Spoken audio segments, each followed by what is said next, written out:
Subscribe কৰিব MK টিচ চেনেলটো লগতে বেল আইকনটো অল কৰি দিব।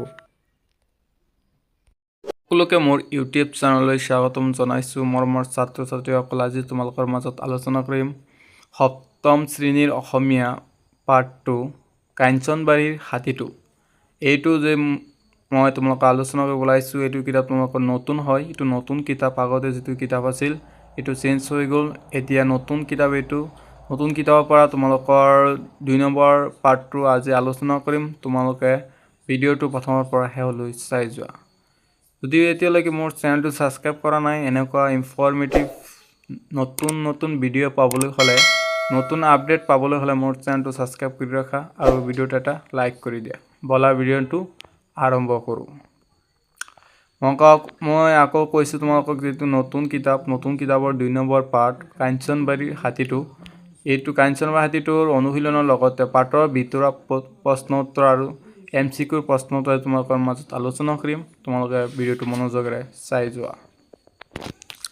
প্ৰথমে আছে যে 1 নম্বৰ শুদ্ধ উত্তৰটো বাছি উলিওৱা। প্ৰশ্নটো হ'ল যে মাছুহঁতে বিদ্যালয়ৰ পৰা ঘূৰি আহোঁতে পাহাৰৰ পৰা কি ওলাই অহা দেখিছিল? তোমালোকৰ ABCD 3টা অপশ্যন দিয়া থাকিব, বা ক খ গ 3টা অপশ্যন দিয়া থাকিব। তাৰ মাজত তোমালোকক কৈছে যে প্ৰশ্নটো কি হৈছে আগতে বুজি লোৱা ভালকৈ। প্ৰশ্নটো কৈছে যে শুদ্ধ উত্তৰটো বাছি উলিওৱা। প্ৰশ্নটো হৈছে যে মাছুহঁতে বিদ্যালয়ৰ পৰা ঘূৰি আহোঁতে পাহাৰৰ পৰা কি ওলাই অহা দেখিছিল। তোমালোকৰ সন্মুখত কিতাপত পাবা যে ক খ গ নিচিনা 4টা অপশ্যন থাকিব। তোমালোকৰ ইয়াৰ পৰা এটা শুদ্ধ উত্তৰটো বাছি উলিয়াব লাগিব। ইয়াৰ শুদ্ধ উত্তৰটো হ'ল গ, এটা মখনা। ইয়াৰটো কি হ'ব? এটা মখনা। তাৰপিছত 2 নম্বৰ প্ৰশ্নটো হ'ল যে, দ্বিতীয় প্ৰশ্নটো মন কৰা যে কাঞ্চনবাৰীৰ হাতীটো বাটত কিয় ৰৈ আছিল?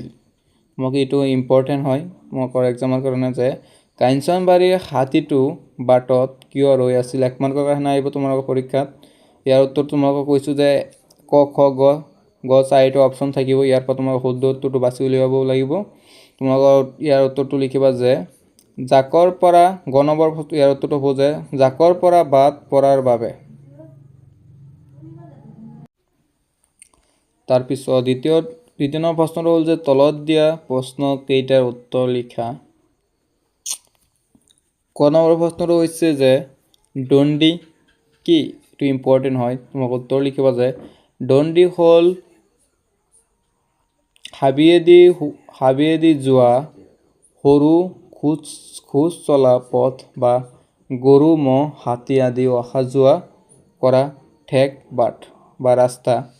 মই আকৌ কৈছোঁ, এই প্ৰশ্নটো মই আকৌ আলোচনা কৰি দি আছোঁ যে দণ্ডি কি? দণ্ডি উত্তৰটো এনেকৈ লিখিবা যে দণ্ডি হ'ল, তোমালোকক একেবাৰে সৰুকৈ লিখাই দিছোঁ বুজিবৰ বাবে, একেবাৰে সহজকৈ। দণ্ডি হ'ল হাবিয়েদি যোৱা সৰু খোজ চলা বা খোজ কাঢ়া পথ বা গৰু, ম'হ, হাতী আদি অহা যোৱাৰ বা ঠেক বাট বা অহা যোৱা ৰাস্তা, যাক দণ্ডি বুলি কোৱা হয়। তাৰপিছত দ্বিতীয় প্ৰশ্ন মন কৰা যে খ নম্বৰ প্ৰশ্নটো হৈছে যে কাঞ্চনবাৰীৰ পাহাৰৰ অৰণ্যত কি কি জীৱ জন্তু থকাৰ কথা পাঠটোত উল্লেখ কৰা হৈছে? তোমাক উত্তৰটো লিখিবা যে কাঞ্চনবাৰীৰ পাহাৰৰ অৰণ্যত হাতী, মখনা, বনৰীয়া ম'হ, হৰিণ, সুগৰি পহু আদি জীৱ জন্তু থকাৰ কথা পাঠটোত উল্লেখ কৰা হৈছে। তাৰপিছত প্ৰশ্নটো মন কৰা। গ নম্বৰ প্ৰশ্নটো হৈছে যে বন্যপ্ৰাণীৰ সৈতে সহাৱস্থান কৰা বুলিলে কি বুজায়? সহাৱস্থান কৰা বুলিলে কি বুজায়?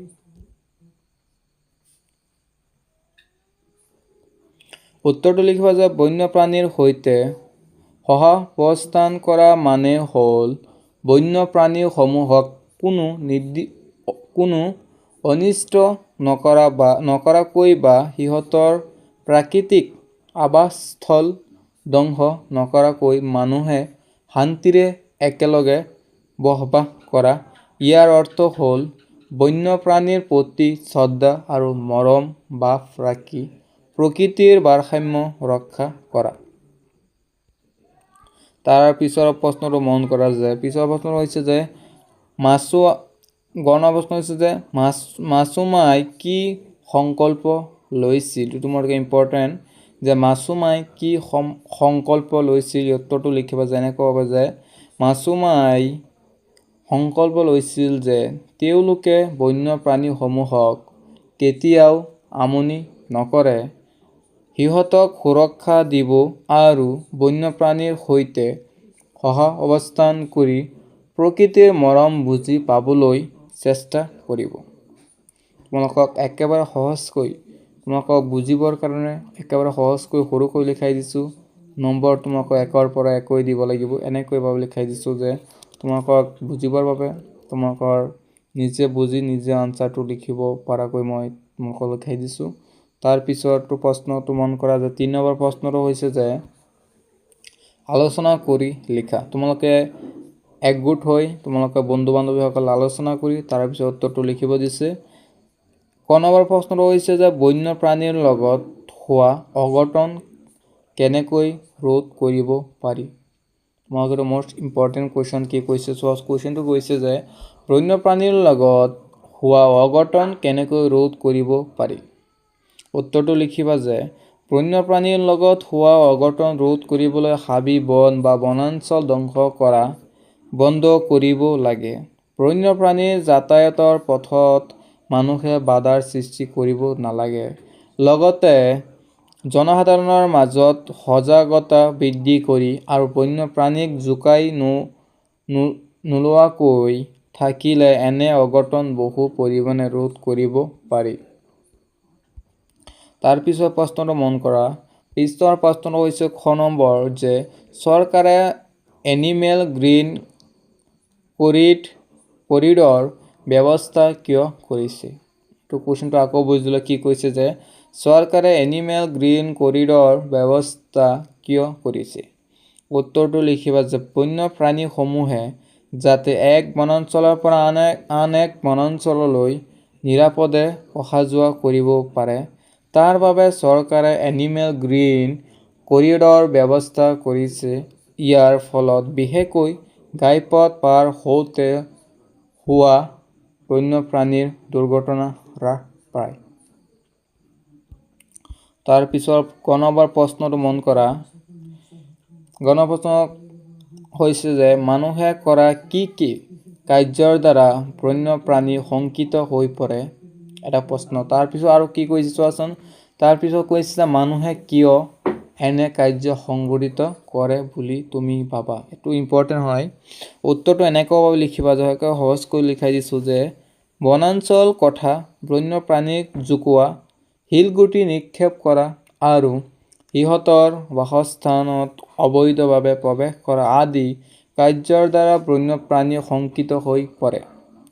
তাৰপিছত লিখিব যে মানুহে নিজৰ স্বাৰ্থৰ বাবে অৰ্থাৎ খেতি বাতি বা ঘৰ সাজিবলৈ মাটিৰ প্ৰয়োজন হোৱাত আৰু বন্যপ্ৰাণীৰ আচৰণ সম্পৰ্কে জ্ঞানৰ অভাৱৰ বাবে এনে কাৰ্য সংঘটিত কৰে। তাৰপিছত প্ৰশ্নটো মন কৰা। 4 নম্বৰ প্ৰশ্নৰ ক নম্বৰ প্ৰশ্ন কি কৈছে চোৱাচোন। ক নম্বৰ প্ৰশ্ন কৈছে যে বাওঁফালৰ শব্দৰ লগত সোঁফালৰ শব্দৰ অৰ্থবোৰ মিলোৱা। কি কৈছে তোমালোকক বাওঁফালৰ পৰা আঁচটানি মিলাব দিছে। মই তোমালোকক ইয়াত উত্তৰটো লিখি দিছোঁ। তোমালোকে কিতাপত ইয়াৰ পৰা চাই মিলাই ল'বা। উত্তৰটো লিখিব যে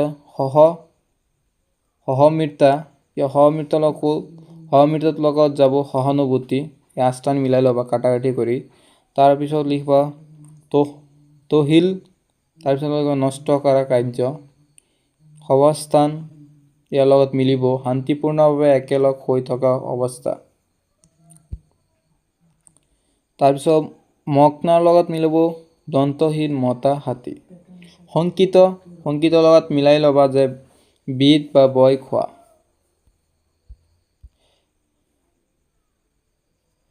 তাৰপিছত 4 নম্বৰ খনৰ প্ৰশ্নটো মন কৰা। কি কৈছে যে ওপৰৰ প্ৰতিটো শব্দৰে একোটাকৈ বাক্য ৰচনা কৰা ইম্পৰ্টেণ্ট হয়। 1 নম্বৰটো সহমৰ্তিতা হৈছে ইয়াৰ বাক্য ৰচনা কৰিব দিছে। তোমালোকক বাক্য ৰচনা এনেকুৱা কৰিব যে দুখীয়া মানুহজনৰ প্ৰতি ৰমেনৰ যথেষ্ট সহমৰ্তিতা আছে। 2 নম্বৰ লিখিবা তহিলং লিখিবা বনৰীয়া হাতীৰ জাকে খেতি পথাৰখন একেবাৰে তহিলং কৰিলে। তাৰপিছত 3 নম্বৰটো লিখিবা সহাৱস্থান। ইয়াৰ ৰচনা এনেকৈ কৰিবা প্ৰকৃতিৰ ভাৰসাম্য ৰক্ষাৰ বাবে মানুহ আৰু বন্যপ্ৰাণীৰ সহাৱস্থান অতি প্ৰয়োজনীয়। 4 নম্বৰ লিখিবা মখনা। ইয়াৰ তোমালোকৰ বাক্য ৰচনা কৰিবা যে মাছুৱে হাবিৰ কাষত এটা বিয়াগোম মখনা হাতী দেখিলে। তাৰপিছত 5 নম্বৰ বাক্য ৰচনা কৰিবা যে শংকিত। ইয়াৰ এনেকুৱা বাক্য ৰচনা কৰিবা যে হাবিৰ মাজত বাঘৰ গোজৰণি শুনি পাঠিকজন শংকিত হৈ পৰিল। তোমালোকক যদি মোৰ ভিডিঅ'টো ভাল লাগে ভিডিঅ'টো লাইক কৰি চেনেলটো ছাবস্ক্ৰাইব কৰি যাবা। এনেকুৱা ভিডিঅ' পাবলৈ হ'লে চেনেলটো ছাবস্ক্ৰাইব কৰি যাবা।